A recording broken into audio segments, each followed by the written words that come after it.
Now, let's dive into today's story. Chapter 1. Glass Castle. Dominic Fuller stared at the text message on his phone for the fifth time, his coffee growing cold beside his laptop. The anonymous tip had come 3 days ago, but he'd refused to believe it until now. Check the Rosemont Hotel, room 812. Thursday at 2 p.m. See who your wife really is. He shouldn't have gone. 12 years of marriage had built trust, or so he'd thought. But something about the precision of the message gnawed at him. Dominic had canceled his afternoon meetings and driven across town to the upscale hotel, where a $100 bill to the desk clerk had gained him access to the security monitor feed. The sight of Valerie, his wife, entering room 812 was like watching someone else's life. When Preston Novak followed her in 15 minutes later, Dominic felt his world crater beneath him. Preston Novak, real estate developer, yacht club member, and husband's good friend. They'd had dinner at the Novak's beachfront home just 2 weeks ago. Preston's wife Abigail had hugged Dominic goodbye while his own wife secretly carried on with her husband. Now, 5 days later, Dominic sat across from his lawyer, Benjamin Hayes, reviewing divorce papers. "She's asking for full custody of Olivia," Benjamin said, sliding the document across his mahogany desk.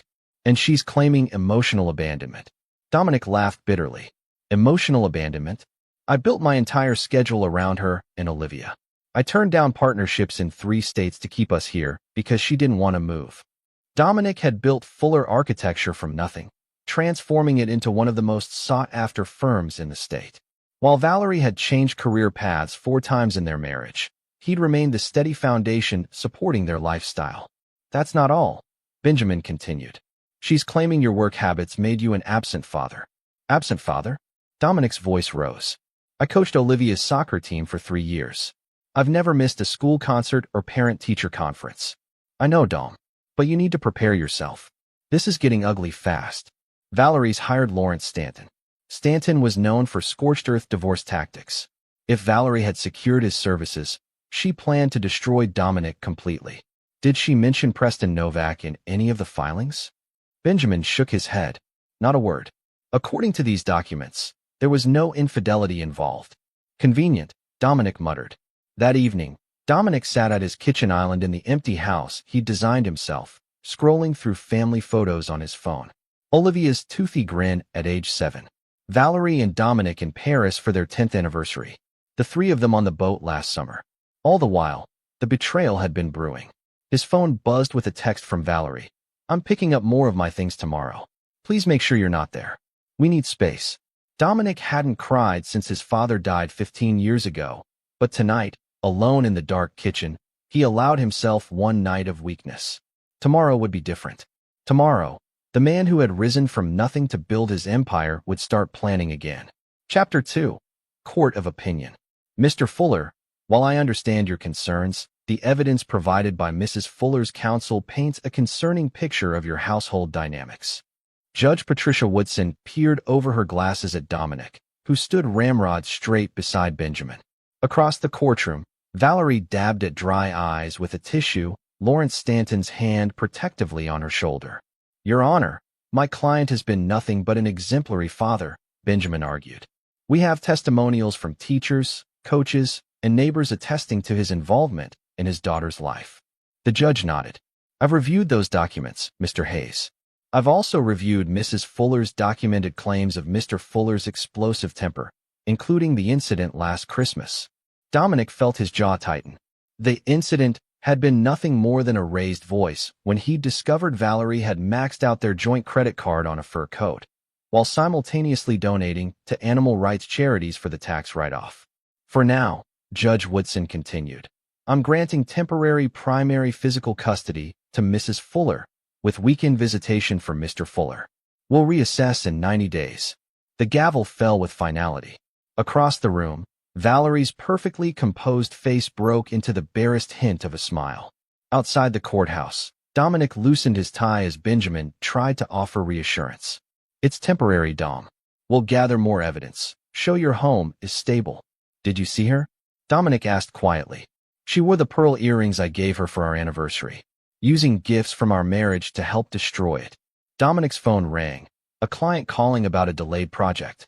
Even as his personal life imploded, deadlines didn't change. He took the call, slipping into professional mode with practiced ease. Mr. Wayland, yes, I understand your concerns. The permits were delayed, but I've spoken with the county office personally this morning. We should have approval by Tuesday. After finishing the call, Dominic noticed a sleek black Maserati pulling up to the curb. Preston Novak emerged, straightening his custom suit before walking toward Valerie, who waited at the courthouse steps. They didn't embrace, too public, but Preston's hand lingered on Valerie's lower back as he guided her to the passenger door. Who the hell brings their affair partner to a custody hearing? Benjamin muttered. Someone who's already won, Dominic replied. That weekend, Dominic picked up Olivia for their first court-mandated visit. His 9-year-old daughter's face lit up when she saw him, racing down the walkway of Valerie's new downtown condo. Daddy, she cried, launching herself into his arms. Mom said you were really busy with work, and that's why I couldn't see you. Something hardened in Dominic's chest. I'm never too busy for you, Liv. Never. Later, as they built a model skyscraper together in his apartment, a downtown rental he'd taken temporarily, Olivia looked up with her mother's green eyes. Are you sad, Daddy? Dominic carefully placed a tiny architectural piece. Sometimes, but I'm happy when I'm with you. Mom's friend Preston says you're just going through a phase. That dads sometimes need to find themselves. She wrinkled her nose. What does that even mean? Dominic set down the model. Olivia, what else does Preston say about me? The floodgates opened. Preston had opinions on everything. Dominic's career choices, his parenting style, even his taste in cars. All conveyed to a 9-year-old as casual conversation. That night, after returning Olivia to Valerie's condo, Dominic drove to the overlook above the city. The lights below mirrored the stars above, both equally distant and cold. He pulled out his phone and made a call to someone he hadn't spoken to in years. Malcolm? It's Dominic Fuller. I need that favor you owe me. Chapter 3, The Engagement Dinner.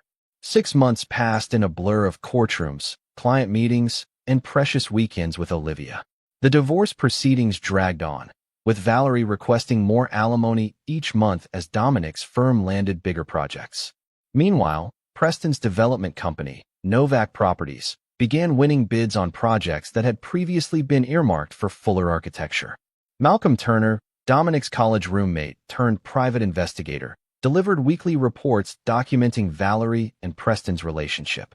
2 months after the separation filing, Preston had divorced Abigail, citing irreconcilable differences and offering a generous settlement to keep things quiet. Then came the invitation, delivered by courier to Dominic's office. Mr. and Mrs. Arnold Simmons request your presence at the engagement celebration of their daughter, Valerie Marie Simmons Fuller, to Mr. Preston William Novak. The engagement dinner was being held at the Oakmont Club, where Dominic's membership application had been indefinitely waitlisted 3 times despite his success, while Preston had been a legacy member since birth. You're not actually going? Asked Trevor Booker, Dominic's project manager and closest friend, as they reviewed blueprints in the office. Olivia called and begged me to come. Said her mother told her I wouldn't show up because I'm bitter. Dominic traced a line on the blueprint. I won't give Valerie the satisfaction of being right. The night of the dinner, Dominic arrived exactly 12 minutes late, enough to make an entrance, but not enough to be considered rude. The Oakmont's ballroom glittered with crystal and old money, neither of which had been part of Dominic's upbringing. Valerie spotted him immediately, her practiced smile faltering for just a moment before she whispered something to Preston. They approached together, the perfect couple. Dominic, I'm so glad you could make it, Valerie said, air kissing near his cheek. Her diamond engagement ring caught the light, at least 4 carats larger than the one Dominic had saved for years to buy her. Wouldn't miss it, Dominic replied evenly. Where's Olivia? With the other children in the club's playroom. We thought it best to keep tonight adults only, Preston explained, his hand possessively on Valerie's waist. Dominic nodded and moved toward the bar. Throughout dinner, he felt the weight of stares, Valerie's family, Preston's business associates, and country club members who'd known both families for generations. He was the outsider, the abandoned husband, an object of pity or judgment depending on which rumors they believed. When dessert was served, Dominic excused himself to find Olivia. In the playroom, his daughter sat alone in a corner, still in her party dress, but with a book open on her lap. Hey, Butterfly, he said, sitting beside her. Olivia looked up, her face brightening. Daddy, you really came. I told you I would. I always keep my promises to you. She closed her book. Preston said you probably wouldn't stay for cake. Did he? Well, I'm full of surprises. He glanced at her book, The Secret Garden. Is that from the library? Olivia shook her head. It was in a box Preston packed up from our old house. He said it was trash, but I took it because you used to read it to me. Something cold settled in Dominic's chest. What box, Liv? The one with all our photo albums and stuff. Preston said Mom wanted to purge bad memories. Dominic took a careful breath. Let's go get some cake, shall we? When they returned to the ballroom, the toasts had begun. Valerie's father, Arnold, spoke about how Preston was the son he'd always wanted. Laughter rippled through the crowd. Dominic had heard the joke before at family gatherings.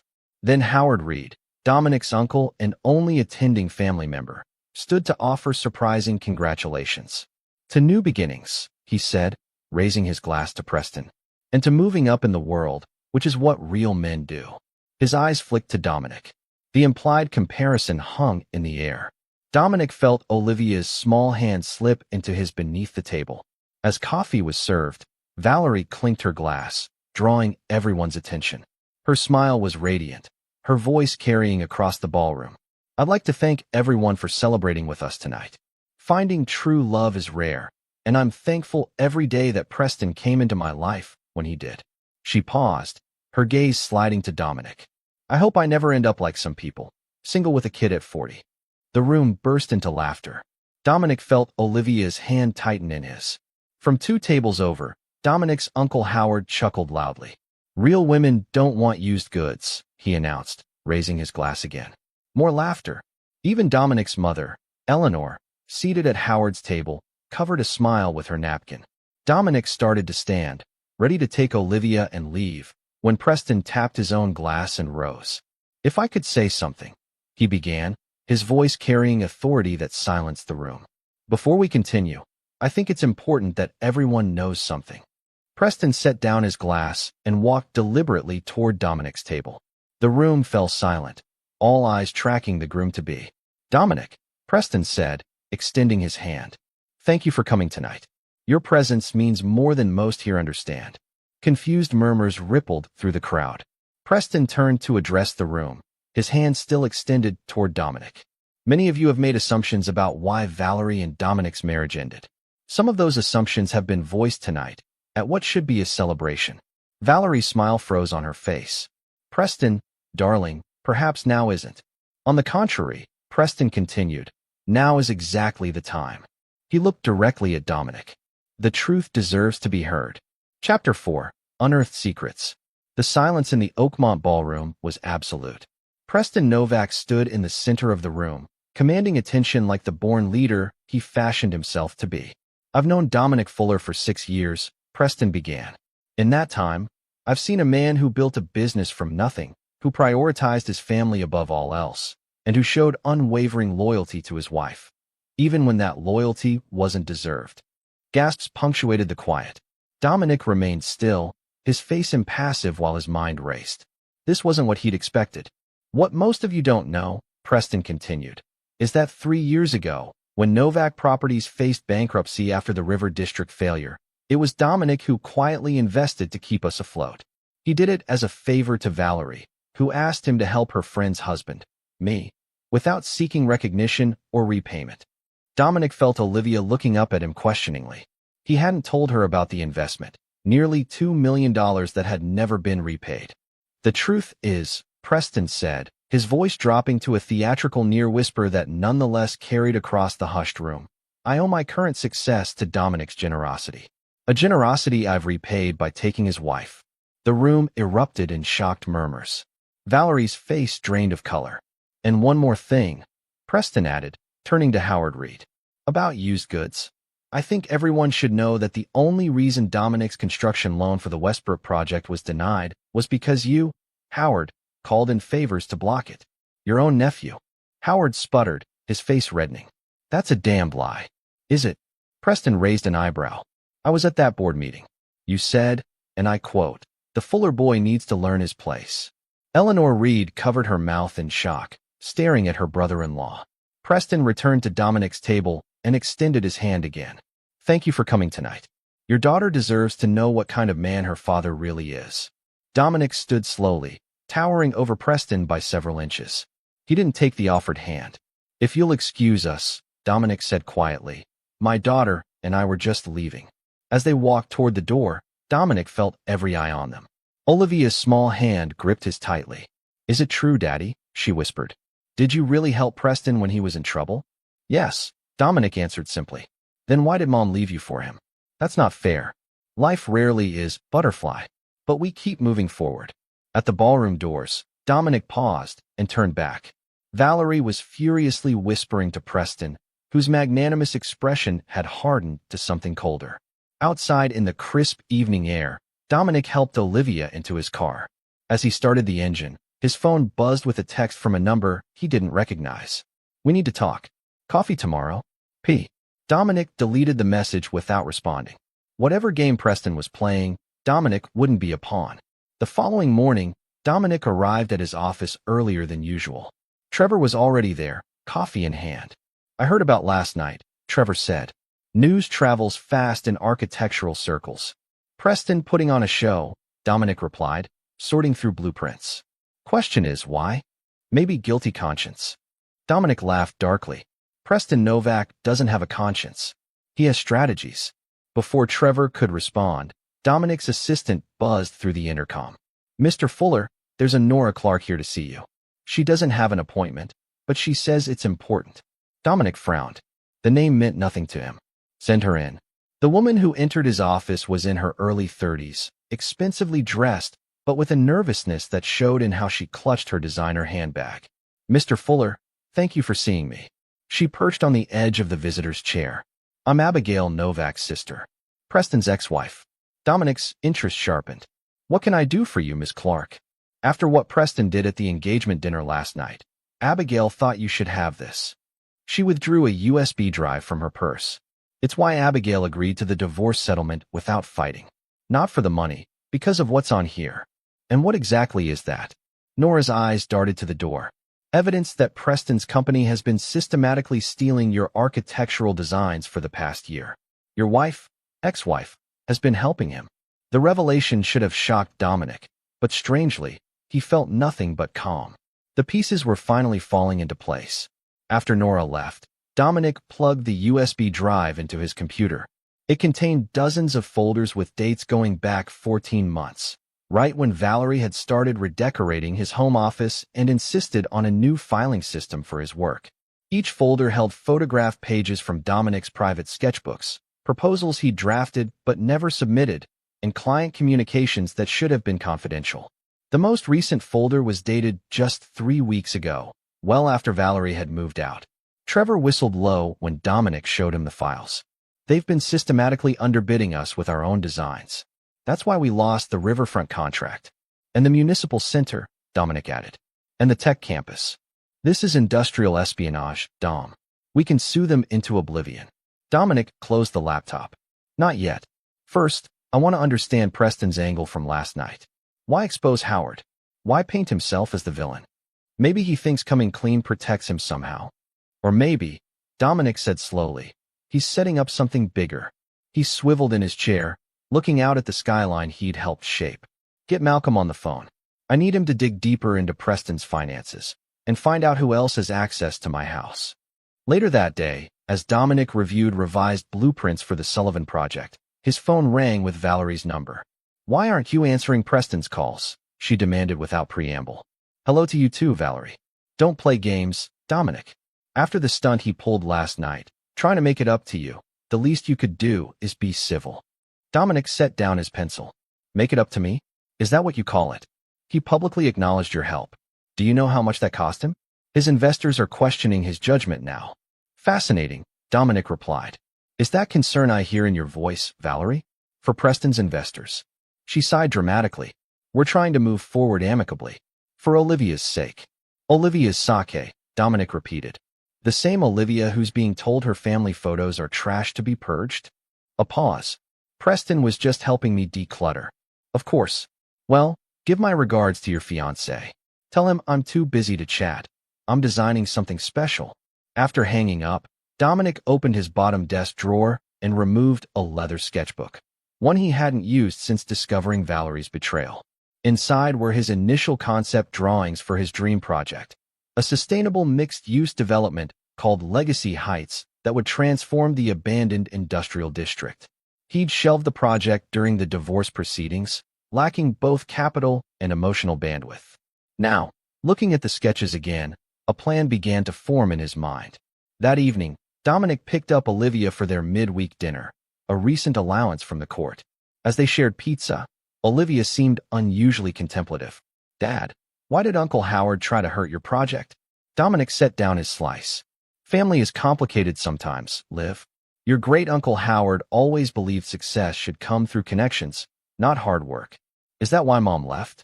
Because you worked too hard?" "No, Butterfly." Dominic chose his words carefully. "Your mom and I grew in different directions. Sometimes that happens with adults." Olivia nodded solemnly. "Preston has a little boy, you know, from before he married his first wife." Dominic froze. "Preston has a child?" "Uh-huh. His name is Leo. He's 11. I saw his picture in Preston's wallet. When I asked, Preston got really mad and said it was a nephew. But then I heard him on the phone later saying, 'I can't have Leo visit right now, Caroline. It's complicated.'" Dominic filed away this information carefully. "That's very interesting, Liv. Very interesting indeed." Chapter 5. Architects of Fate. The exclusive Westridge Golf Club lounge hummed with power lunches and deal-making. Dominic, rarely seen in such old-money establishments, drew curious glances as he approached the corner table where Winston Blake held court. Winston, 72, silver-haired, and ruthless, controlled the largest private equity firm in the state. He'd rejected Dominic's loan application 3 years earlier with a dismissive, too speculative. Now, he stood to shake Dominic's hand with unexpected warmth. "Fuller, good to see you." "Scotch." Dominic declined with a smile. "Bit early for me, Winston. Thank you for agreeing to meet. Intriguing proposal you sent over." "Very intriguing indeed." Winston leaned forward. "Legacy Heights. Ambitious name for an ambitious project." "It's more than a name," Dominic replied, pulling out his tablet to display the renderings. "It's a statement about sustainable urban renewal, taking a forgotten district and creating something lasting." For 30 minutes, Dominic walked Winston through the proposal. Affordable housing blended with luxury units, green spaces, local business incubators, and cutting-edge renewable energy infrastructure. Winston's bushy eyebrows rose higher with each slide. "Remarkable vision. But why bring it to me? After our last interaction, I'd have thought Blake Equity would be last on your list." Dominic met the older man's gaze directly. "Because Preston Novak approached you last week with a similar concept for the same district.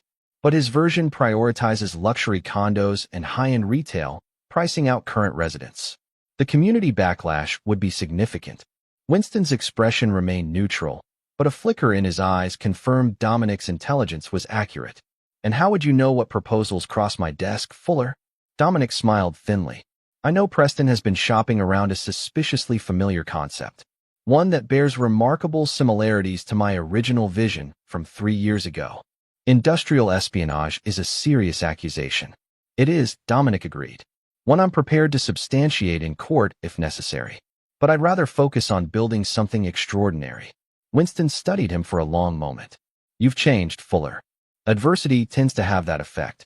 Your ex-wife's engagement has been the talk of certain circles, particularly after Novak's unusual speech." Dominic shrugged. "Ancient history." Winston tapped his fingers against his glass thoughtfully. "Tell me something. This project, is it about rebuilding a neighborhood or rebuilding yourself? Does it matter if the result benefits thousands of people?" A slow smile spread across Winston's face. "Come to my office tomorrow. Bring your full proposal. And Fuller, bring your lawyer too. I think we have a deal to structure."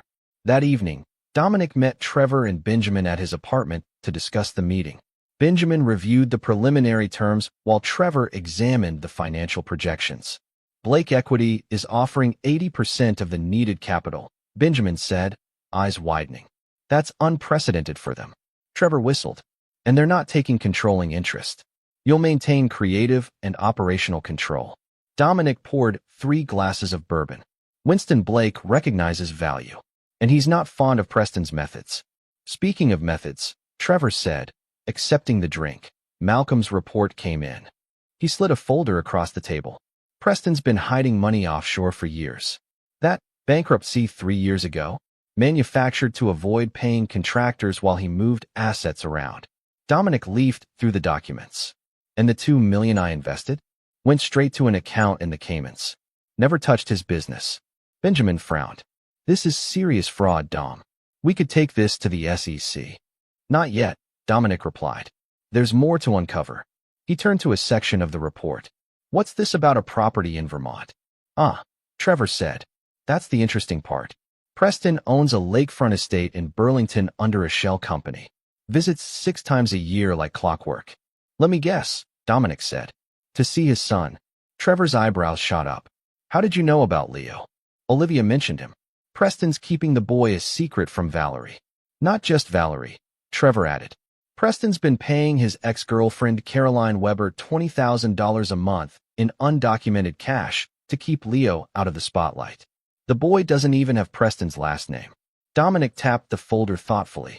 Preston values his public image above all else. The successful businessman, the perfect husband, now the magnanimous fiancé. What are you thinking, Dom? Benjamin asked. I'm thinking it's time I met Caroline Weber. 2 days later, Dominic stood on the porch of a modest craftsman home in Burlington, Vermont. The autumn leaves painted the surrounding mountains in brilliant oranges and reds. The door opened to reveal a striking woman in her early 40s, her suspicious expression softening slightly at Dominic's unexpected appearance. Caroline Weber? I'm Dominic Fuller. Recognition flashed in her eyes. Valerie's ex-husband. May I come in? It concerns Leo. Inside, over coffee, Caroline listened intently as Dominic explained the situation without embellishment. When he finished, she set down her mug with a steady hand. Preston told me he'd leave his wife for us years ago. Then he met Valerie, and suddenly I was an inconvenience. Her mouth twisted bitterly. The money keeps Leo in private school and me silent. And if the money stopped? Caroline's eyes sharpened. Are you suggesting I blackmail him? Not my style, Mr. Fuller. Not blackmail, Dominic clarified. Justice. Preston defrauded me of $2 million while pursuing my wife. Now he's stealing my professional designs while presenting himself as a victim of circumstance. Caroline leaned back, studying him. What exactly do you want from me? Your testimony, if it comes to that. And perhaps an introduction to Leo. Why Leo? Dominic smiled slightly. Because every child deserves to know their father, and every father should acknowledge their child publicly. Caroline considered this, then nodded slowly. When Preston visits next month for Leo's birthday, come back. I'll make the introduction. But understand this. I'm doing it for Leo, not for your vendetta. Fair enough, Dominic agreed. As he left, Caroline called after him. Mr. Fuller? For what it's worth, Valerie called here once. Looking for Preston when he claimed to be on a business trip. I told her the truth, that he was taking Leo camping. She hung up without a word. Never mentioned it to him, never called back. When was this? About 8 months before your divorce.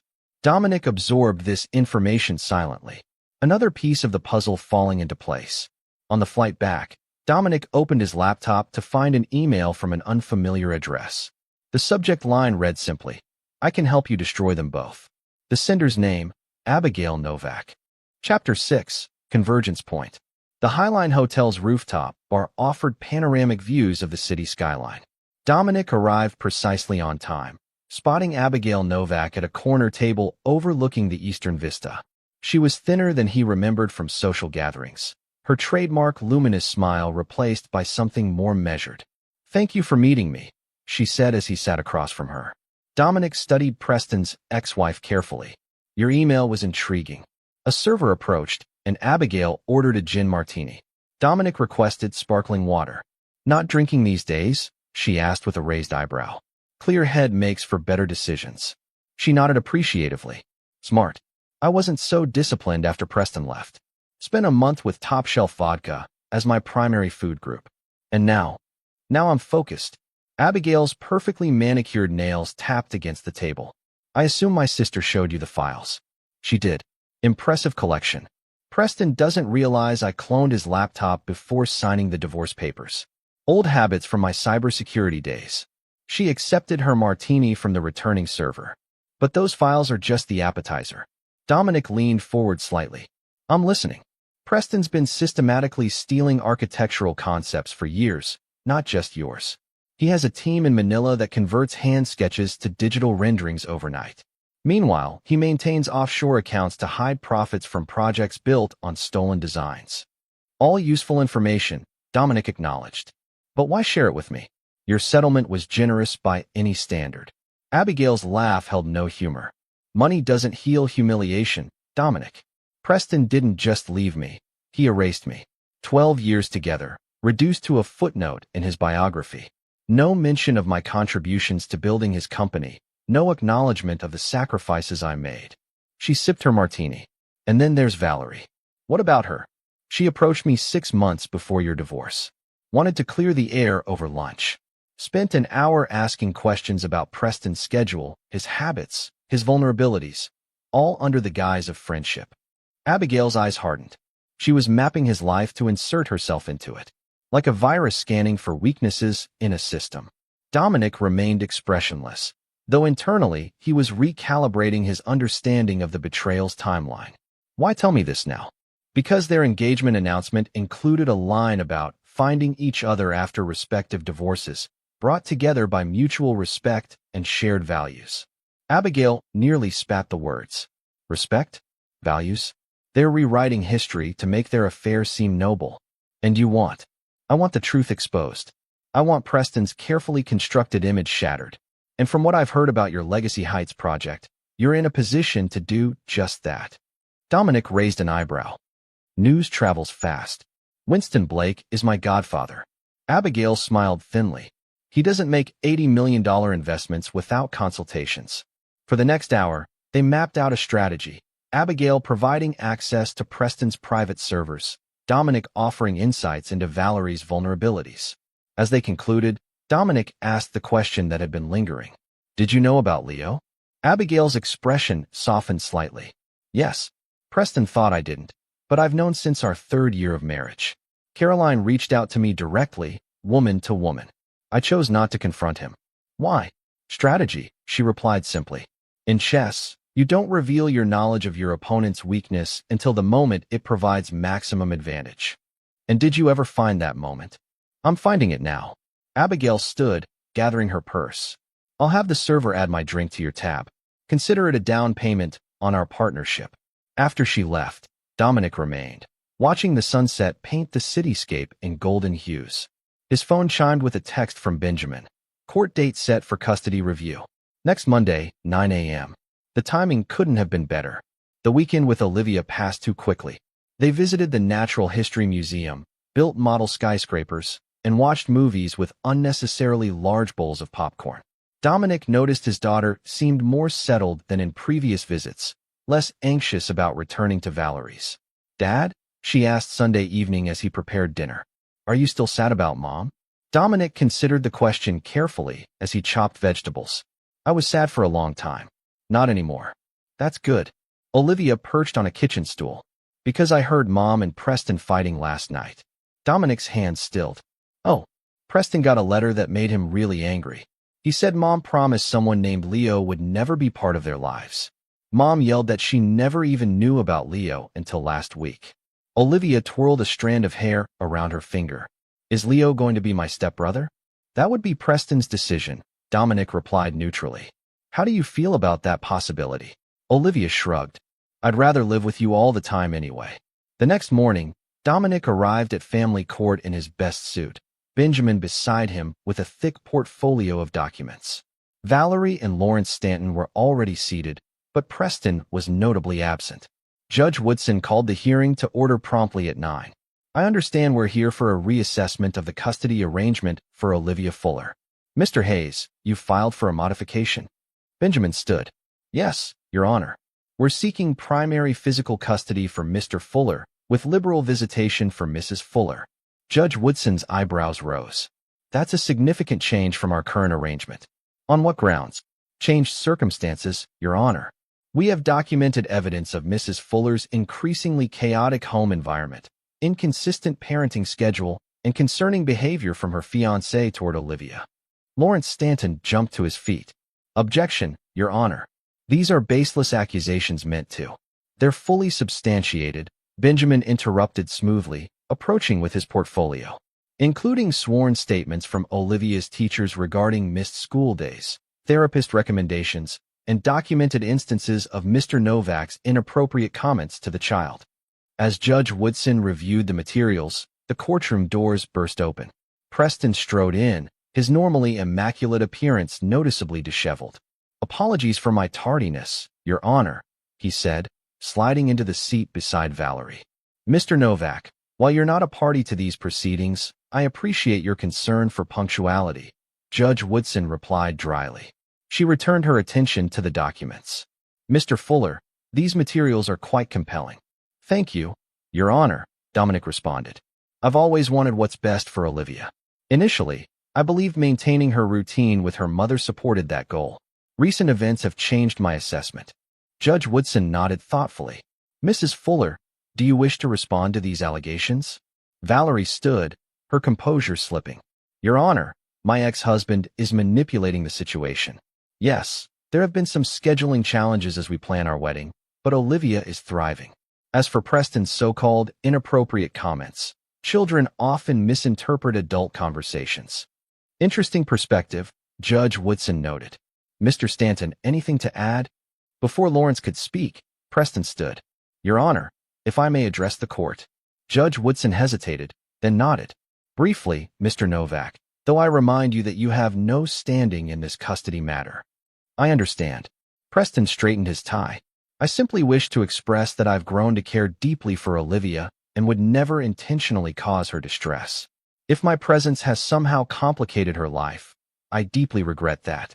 Perhaps," he paused dramatically, "a more balanced custody arrangement might indeed be in Olivia's best interest during this transition period." Valerie's head whipped toward Preston, shock evident on her face. Judge Woodson's expression remained neutral, but Dominic detected the faintest hint of distaste in her eyes as she observed the interplay. "Given the documentation provided and the apparent agreement from all parties, I'm inclined to modify the custody arrangement," Judge Woodson declared. "Primary physical custody will transfer to Mr. Fuller, with Mrs. Fuller having weekend visitation. We'll reassess in 6 months." Outside the courtroom, Valerie cornered Preston while Dominic and Benjamin gathered their materials. "What the hell was that?" she hissed, just loud enough for Dominic to overhear. "You completely undermined me." Preston's response was too quiet to catch, but his expression was tense. When he noticed Dominic watching, he approached with an extended hand. "Congratulations on the custody modification," Preston said smoothly. "A good outcome for Olivia." Dominic ignored the offered hand. "Interesting timing on your change of heart. Sometimes clarity comes when we least expect it." "Indeed." Dominic smiled thinly. "Speaking of clarity, how's Leo? 11 is such a formative age." Preston's facade cracked momentarily, his eyes widening before he regained control. "I'm not sure what you're referring to." "Of course you do." Dominic leaned closer. "Caroline sends her regards." Before Preston could respond, Dominic turned away. "Benjamin, let's finalize the paperwork. I want to pick up Olivia from school myself today." As they walked toward the elevators, Benjamin muttered, "What was that about?" "Just setting the stage," Dominic replied. Act 3 is about to begin. Chapter 7, House of Cards. The groundbreaking ceremony for Legacy Heights drew an impressive crowd despite the chilly November morning. City officials, investors, community leaders, and press gathered around the massive vacant lot that would soon become Dominic's vision realized. Winston Blake stood beside Dominic at the podium, unusual for the normally reclusive financier. Behind them sat Trevor, Benjamin, and most surprisingly, Abigail Novak, whose presence had already sparked whispers among the attendees. "Today marks not just the beginning of a construction project," Dominic addressed the crowd, "but the revitalization of a forgotten neighborhood. Legacy Heights will provide affordable housing, green spaces, and economic opportunities for the community that has called this area home for generations." Applause rippled through the audience. From his peripheral vision, Dominic noticed Preston and Valerie arriving late, hovering at the edges of the gathering. Their wedding was scheduled for the following weekend, a lavish affair at the Oakmont Club that had been featured in the society pages for months. "I'd like to acknowledge our primary investor," Dominic continued, gesturing to Winston. Blake Equity has shown tremendous faith in this vision, proving that ethical development and profitability aren't mutually exclusive. Winston stepped forward. When Dominic presented this concept, I recognized not just its economic potential, but its integrity. In an industry where original ideas are increasingly rare, he paused meaningfully. Legacy Heights represents true innovation. As the ceremony concluded with the symbolic first shovel of dirt, reporters swarmed forward. A journalist from the Business Chronicle directed a question to Dominic. Mr. Fuller, there are rumors that your ex-wife's fiancé, Preston Novak, presented a similar development concept to several investment firms before you secured funding. Any comment? Before Dominic could respond, Winston interjected. I can address that. Blake Equity received a proposal from Novak Properties that bore striking similarities to Mr. Fuller's original designs from 3 years ago. Our legal team determined the intellectual property clearly belonged to Fuller Architecture. We chose to partner with the innovator, not the imitator. The statement sent a ripple of murmurs through the press corps. Cameras swiveled toward Preston, who had gone visibly pale. Later, at the reception in the project's preview center, Dominic strategically positioned himself near the architectural model display. As expected, Preston approached, champagne glass in hand, fabricated smile firmly in place. Impressive project, Dominic. Congratulations. Thank you, Preston. I've had these plans for years. Waited for the right moment to unveil them. Preston's jaw tightened almost imperceptibly. Blake's comment to the press was unnecessary. There are bound to be conceptual similarities in urban planning. Similarities, yes. Identical sustainability metrics, financial projections, and community integration models? That crosses into something else entirely. Dominic sipped his water. But I'm sure your lawyers have advised you on the distinction. Are you threatening legal action? Not at all. I'm celebrating my project's launch. Your concerns about litigation seem telling, though. Preston leaned closer, voice dropping. What exactly do you want, Fuller? Money? Public apology? Name it. Nothing from you. Dominic replied calmly. Though I'm curious, does Valerie know about the offshore accounts? Or why your bankruptcy 3 years ago was fabricated? A flash of genuine alarm crossed Preston's face. You're out of your depth. Am I? Interesting perspective from someone who'll soon be receiving formal inquiries from the SEC. Dominic nodded toward the entrance where Valerie had appeared, scanning the room for Preston. Your fiancé's looking for you. Better not keep her waiting. I hear she values punctuality in her partners. As Preston stalked away, Abigail approached, champagne flute in hand. That looked productive. First tremors before the earthquake, Dominic confirmed. Is everything set for the wedding day? Caroline and Leo arrive tomorrow. They're staying at my apartment as planned. Dominic nodded. And the SEC filing. Submitted this morning. Preston should receive formal notice of investigation within 48 hours. Abigail's smile was razor-sharp. Impeccable timing, wouldn't you say? Across the room, Valerie was engaged in animated conversation with Preston, her gestures becoming increasingly agitated as he spoke. When she noticed Dominic watching, she squared her shoulders and marched directly toward him. What did you say to Preston? She demanded, abandoning all pretense of social niceties. Congratulated him on your upcoming wedding. Dominic replied evenly. It's this weekend, isn't it? Olivia's excited about her flower girl dress. Valerie's eyes narrowed. Stop playing games, Dominic. First the custody hearing. Now this project launch conveniently timed right before our wedding. You're trying to sabotage us. Interesting theory. But professionally speaking, today is about Legacy Heights. And personally speaking, he gestured between them. This chapter closed long ago. I've moved on. Haven't you? Something flashed across Valerie's face. Doubt, perhaps, or a momentary recognition of truth. She recovered quickly. Preston explained everything. About the project's similarities, about your vendetta because he succeeded where you failed. Is that what he told you? Dominic asked quietly. Fascinating narrative. You might want to fact-check it before the SEC does. What are you talking about? Ask your fiancé about his finances sometime. Specifically, where your joint accounts actually are. Dominic stepped back. Now if you'll excuse me, I have guests to attend to. 3 days later, Dominic picked up Olivia from school. As they drove home, she was uncharacteristically quiet. Everything okay, Butterfly? He asked. She fidgeted with her backpack strap. Mom and Preston were fighting all night. About money in some place called Cayman. Mom was crying and saying he lied to her. Dominic kept his expression neutral. That sounds difficult to hear. Then this morning, some people came to the door with papers. Preston told me to go to my room, but I listened from the hallway. They said words like investigation and fraud. Olivia looked up at him. What's happening, Dad? Dominic chose his words carefully. Sometimes adults make poor choices that have consequences. What's important is that you're safe and loved. Is their wedding still happening Saturday? As far as I know, Butterfly. Are you still excited to be Flower Girl? Olivia shrugged. I guess. Preston said I might have a surprise brother soon. Is that true? It might be, Dominic replied. How would you feel about that? I don't know. Preston said he's weird, and I probably won't like him.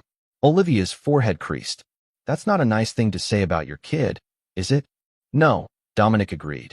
It's not. The Friday before the wedding, Dominic received a call from Malcolm.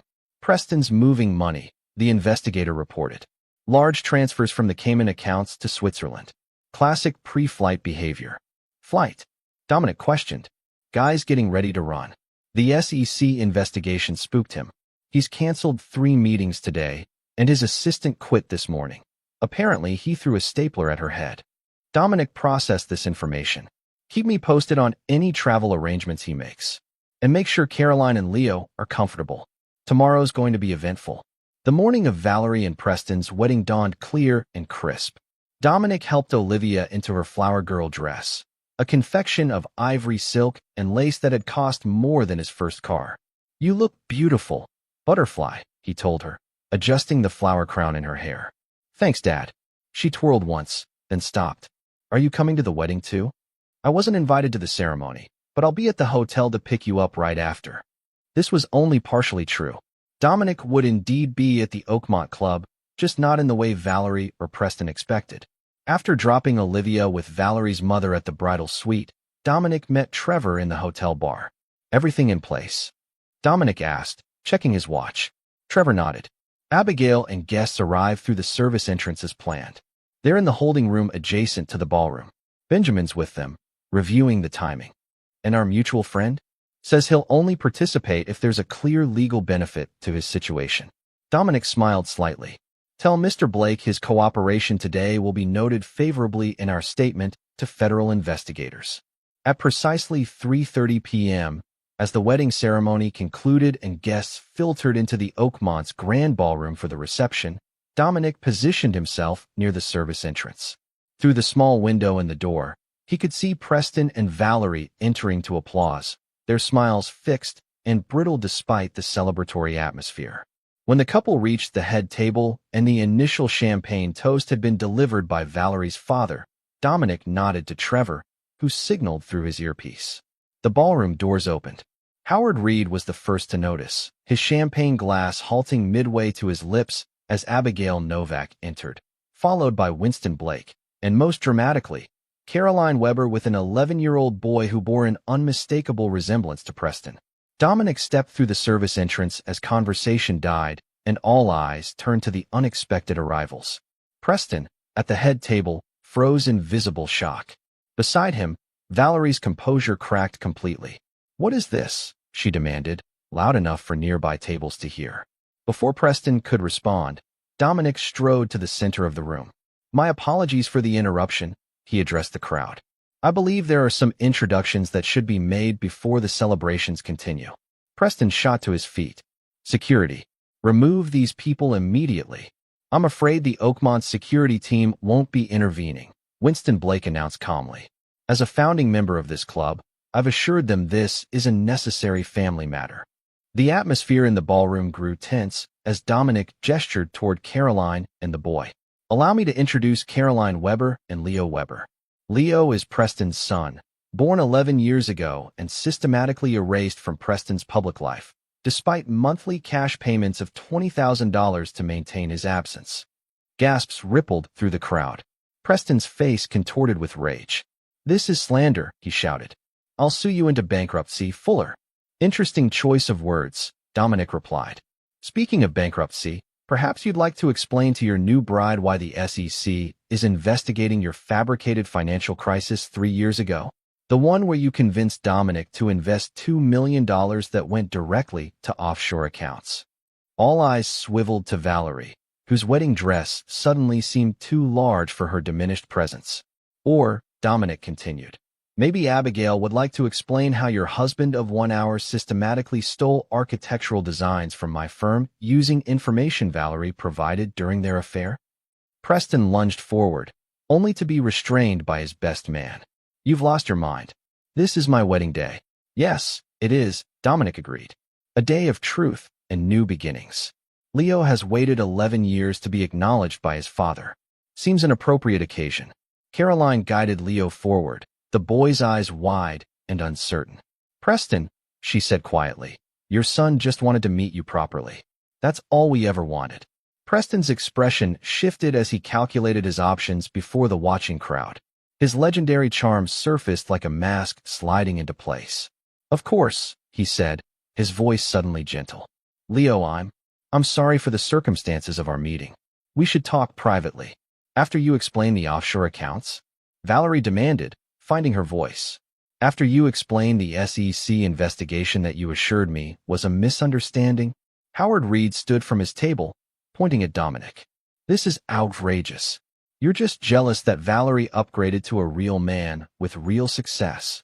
Interesting perspective, Winston Blake interjected, particularly given that Preston's real success appears largely built on fraud. As his primary lender, Blake Equity has received some rather disturbing financial disclosures this week. The ballroom had transformed from wedding celebration to public execution. Guests whispered frantically, phones recording surreptitiously despite the Oakmont's no photography policy. Dominic approached the head table directly. I didn't come to destroy your wedding day. I came to ensure everyone here understands exactly who they're celebrating. He turned to address the room. 3 years ago at this very club, I was denied membership despite my professional accomplishments. Howard Reed, my own uncle, told the committee I lacked the right background. Tonight, I stand before you not seeking acceptance, but offering truth. Preston's facade finally cracked completely. You think you've won? You've accomplished nothing except proving you're as vindictive and petty as I always said you were. On the contrary, Dominic replied calmly. I've reclaimed what was stolen, my designs, my reputation, and most importantly, my daughter's future. He glanced toward Valerie. I never wanted this for you. Despite everything, I hoped you'd find happiness, but not built on lies. Valerie's perfectly applied makeup couldn't conceal her devastation. You planned this. All of it. No, Dominic shook his head. I simply stopped protecting people who betrayed me. There's a difference. As security finally began moving toward the disruption, Dominic spotted Olivia watching wide-eyed from the doorway where the flower girls had been waiting. He walked directly to her, kneeling to her level. I'm sorry you had to see this, Butterfly, he said softly. She looked from him to the chaos unfolding behind them. Is Mom okay? She will be. Eventually. He took her small hand. Ready to go home?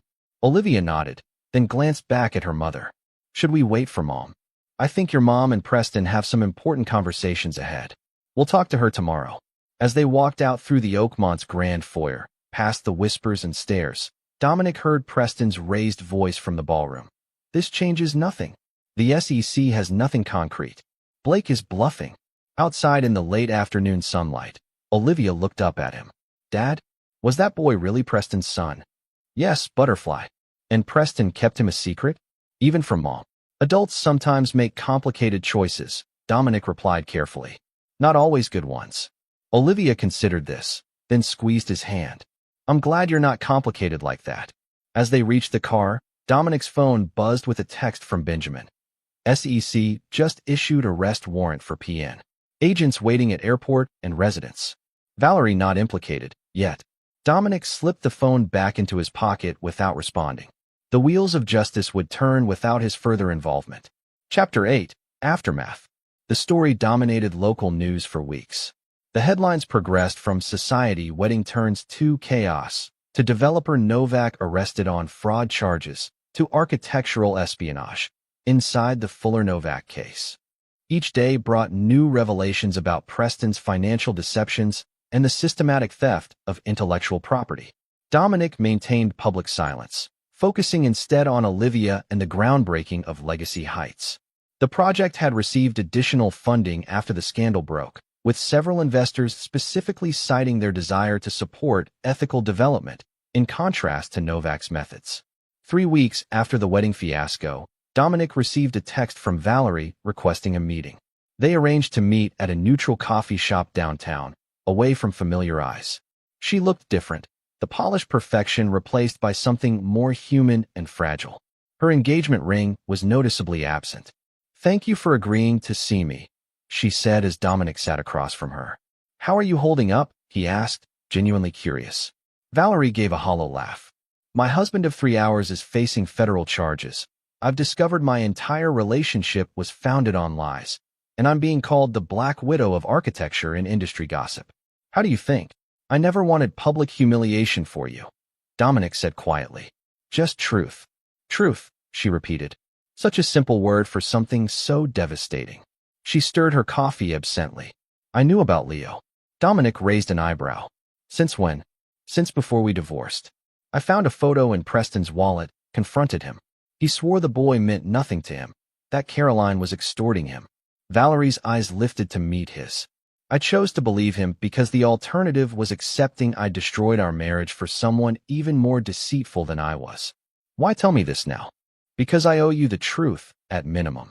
She straightened her shoulders. "I've withdrawn my claims against you in the divorce settlement. The house is yours. I never wanted it anyway. And I'm not contesting the custody arrangement." Dominic studied her carefully. "I appreciate that. But why the sudden change?" "It's not sudden. Seeing you at the Oakmont, dignified, controlled, righteous in your anger, made me realize how far I'd fallen." Valerie swallowed hard. "The woman who married you would never have become the person I am now." "People change, Valerie. Not always for the better. Preston's attorneys have approached me about testifying against you," she said abruptly. "They're claiming corporate espionage, saying you planted evidence." Dominic remained impassive. "And will you?" "No." Valerie shook her head firmly. "I've done enough damage. Besides," a ghost of her former confidence flickered across her face, "I've kept records of my own. Preston didn't realize I documented his instructions to photograph your designs. Self-protection was one lesson I learned well from him." They sat in silence for a moment, the weight of their shared history settling between them. "Olivia misses you," Dominic finally said. "Despite everything, she loves you very much." Tears welled in Valerie's eyes. "I've been afraid to call. Afraid of what you've told her about me. I've told her nothing but truth, that adults sometimes make mistakes, that you love her, and that our issues have nothing to do with her." Dominic checked his watch. "She's with Trevor and his wife tonight. Why don't you come by the house tomorrow evening? Have dinner with her?" "You'd allow that?" "After everything. I'm not interested in punishing Olivia for our mistakes." Dominic stood to leave. 7 o'clock. "She likes that pasta with broccoli you used to make." As he reached the door, Valerie called after him. "Dominic? I am sorry. Not just for getting caught, but for what I did." He nodded once in acknowledgement before stepping into the evening air. The next morning brought news that Preston had accepted a plea deal, admitting to securities fraud and corporate espionage in exchange for reduced charges. The headlines noted that several unnamed co-conspirators were cooperating with authorities. Dominic was reviewing the plea details in his office when his assistant announced an unexpected visitor, Howard Reed. His uncle had aged a decade in a month. The bluster and arrogance had drained away, leaving a diminished figure in an expensive suit that suddenly seemed too large. "Dominic," Howard said, remaining standing even when offered a seat. "I'll be brief. Your father would be proud of the man you've become." Dominic leaned back, surprised by the opening. "A strange assessment, given your previous opinions." Howard winced. "I deserve that. I've spent my life valuing the wrong things: status, connections, appearances. Watching you stand in that ballroom, speaking truth regardless of consequences." He shook his head. "It was like seeing your father again." "Why are you here, Howard?" "To apologize, primarily, and to let you know I've resigned from the Oakmont membership committee. My final act was recommending your application be reconsidered." Dominic smiled faintly. "I'm no longer interested in joining." "I suspected as much." Howard shifted uncomfortably. "There's one other matter. Winston Blake approached me about investing in Legacy Heights through my foundation. I'd like your permission to proceed. No strings attached." Dominic considered his uncle. This man who had undermined him for years, who had laughed at his humiliation, now seeking absolution through financial involvement. The project doesn't need additional funding, Dominic replied. But the community outreach program could use support for arts education. If that interests your foundation, Trevor can connect you with the program director. Relief washed over Howard's face. Thank you. I don't expect forgiveness. Good, Dominic interrupted. Because I'm not offering it. I'm acknowledging your attempt at amends while maintaining boundaries. That's all. Howard nodded, accepting the terms with unusual humility. Understood. Please give my regards to Olivia. After Howard left, Dominic called Trevor. How's the site prep going?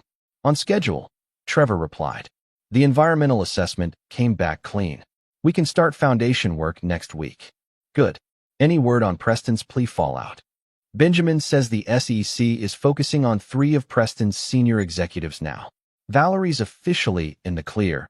Her documentation helped establish the timeline of theft.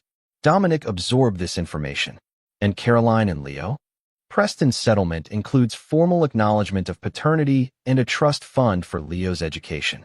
Caroline's satisfied, though she says Leo is still processing everything. Understandable, Dominic replied. Any child would struggle with that level of rejection. That evening, Dominic arrived home to find Olivia anxiously watching the clock. Is Mom really coming for dinner? She is, he confirmed. Why don't you help me set the table? As they arranged plates and glasses, Olivia asked the question that had clearly been weighing on her.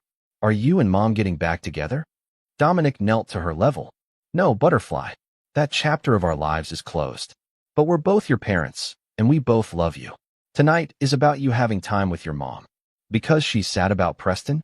Because she's your mother, and that relationship is important. Dominic brushed a strand of hair from her face. Adults can be angry with each other and still value what matters most. Remember that, always.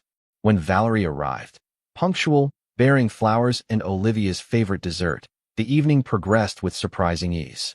They focused on Olivia, creating a bubble of normalcy amidst the wreckage of recent events. After dinner, while Olivia showed Valerie her latest school project upstairs, Dominic received a text from Abigail. Preston's plea includes forfeiture of the Vermont property. Caroline is considering purchasing it to provide stability for Leo. Thought you'd want to know. Dominic replied with a fitting resolution. Thank you.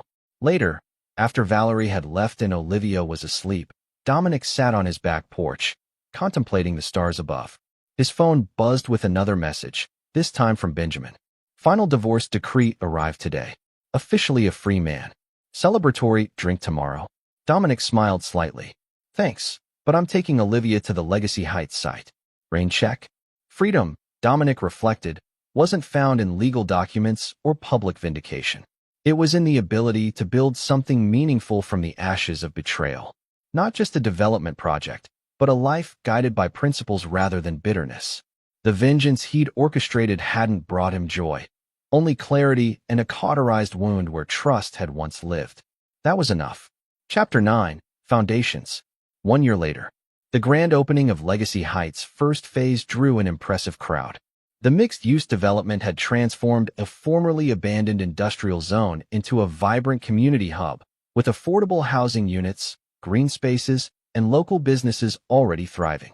Dominic stood on the podium, Olivia beside him, as he prepared to cut the ceremonial ribbon. Behind them, the distinctive, eco-friendly architecture of his original vision rose against the skyline, no longer just renderings, but realized structures where families now lived. Today marks not an ending, but a beginning.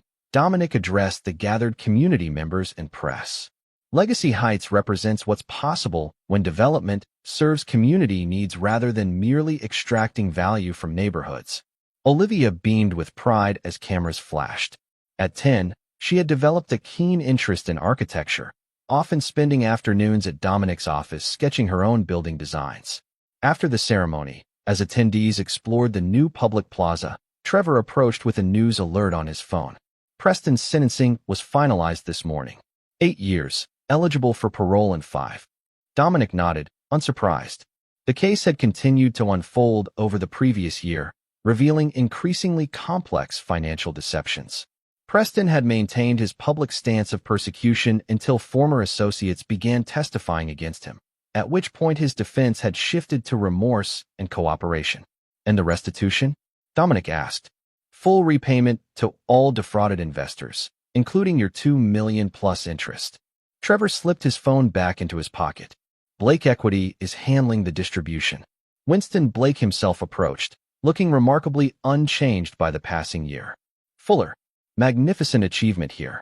The sustainable energy systems alone are revolutionary for this market. Thank you for believing in the vision, Dominic replied, shaking the older man's hand. Vision without execution is hallucination, Winston quoted. You delivered exactly what you promised, a rarity in this business. He lowered his voice. Heard about Novak's sentencing? Just now. Justice served, I'd say. Though I suspect your reclaimed reputation and this, he gestured to the development around them, is more satisfying than seeing him behind bars. Dominic considered this. The project matters more than vindication, yes. Winston nodded approvingly. Mark of a true builder. Speaking of which, the western parcel we discussed, my board approved the acquisition yesterday. When you're ready to begin Phase 2, the funding is secured. As Winston moved on to greet other guests, Dominic spotted an unexpected figure at the edge of the crowd, Caroline Weber, with Leo beside her. The boy had grown several inches since the wedding confrontation, his resemblance to Preston even more pronounced. Dominic approached them, curious about their presence. Caroline, Leo. This is a surprise. Caroline smiled warmly. Leo wanted to see your cool buildings. He's developed quite an interest in architecture this past year. The boy, less shy than at their previous meeting, looked up at Dominic with earnest eyes. Did you really design all of this yourself? With a talented team, Dominic confirmed. Are you interested in how buildings are designed? Leo nodded enthusiastically. Mom bought me drafting tools for my birthday. I've been practicing. Perhaps you'd like a tour of the sustainable energy systems? They're quite remarkable. As Dominic led them through the development, explaining the innovative features, he was struck by Leo's intelligent questions and genuine curiosity. The boy bore no responsibility for his father's actions, yet carried the weight of that legacy nonetheless. Later, as the event wound down, Dominic found himself approached by another unexpected visitor, Valerie. Their interactions over the past year had been limited to Olivia-related matters, gradually evolving from tense formality to a functional co-parenting relationship. Impressive achievement, she said, gesturing to the development around them. Truly visionary. Thank you, Dominic replied. Olivia will be happy you came. She's around here somewhere, probably explaining the rainwater collection system to anyone who'll listen. Valerie smiled. She sent me 3 separate texts making sure I'd be here. Our daughter is nothing if not persistent. Wonder where she gets that from.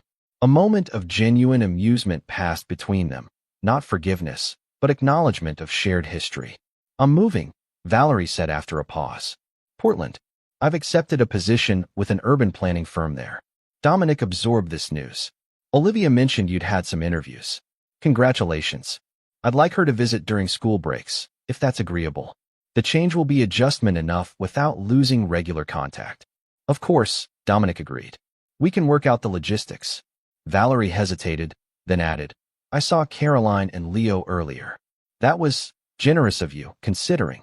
Leo isn't responsible for Preston's choices. No, none of us are, Valerie agreed quietly. Only our own. She straightened her shoulders. I should find Olivia before I go. Good luck with Phase 2. As she walked away, Dominic reflected on the journey of the past 18 months. From betrayal and humiliation to professional vindication and personal rebuilding. He had emerged not just intact, but transformed, hardened in some ways, more discerning in others, but ultimately focused on creation rather than destruction. That evening, as Dominic and Olivia walked through the illuminated plaza of Legacy Heights, his daughter looked up at him thoughtfully. Dad, are you still mad at Mom for what happened? Dominic considered the question carefully. Not mad, exactly. I don't trust her the way I once did, and that can't be undone. But I've moved beyond anger. Because of forgiveness? Because of priorities, Dominic clarified. Holding on to anger requires energy better spent elsewhere. On you, on building things that matter, on moving forward. Olivia processed this with the seriousness she applied to all important concepts. Is that why you talked to Leo today? Even though his dad stole from you. Leo is just a child finding his own way. Like you. They reached the central water feature, a series of cascading pools that captured and recycled rainwater while creating a soothing backdrop for the residential units. What happens to Preston when he gets out of jail? Olivia asked, watching the water's patterns. That's for him to determine, Dominic replied. But his choices have created consequences that will follow him long after his sentence ends. Would you ever forgive him? Dominic looked up at the buildings surrounding them, his vision made real, stronger, and more refined through the fire of adversity. No, he answered honestly. Some betrayals leave permanent marks. I don't wish him further harm, but I won't pretend the past didn't happen. The best revenge isn't destruction, Olivia. It's building something so remarkable that those who try to destroy you become irrelevant. As they continued their walk through the development, residents nodded greetings or stopped to express gratitude for specific features of their new homes. This, Dominic realized, was the true victory, not Preston's imprisonment or Valerie's regrets, but this tangible legacy rising from the rubble of betrayal. He had emerged not as a victim seeking retribution, but as an architect in every sense of the word, designing not just buildings, but the very shape of his future on foundations too strong to be shaken again. This is where our story comes to an end. Share your thoughts in the comments section. Thanks for your time. If you enjoy this story, please subscribe to this channel. Click on the video you see on the screen, and I will see you there.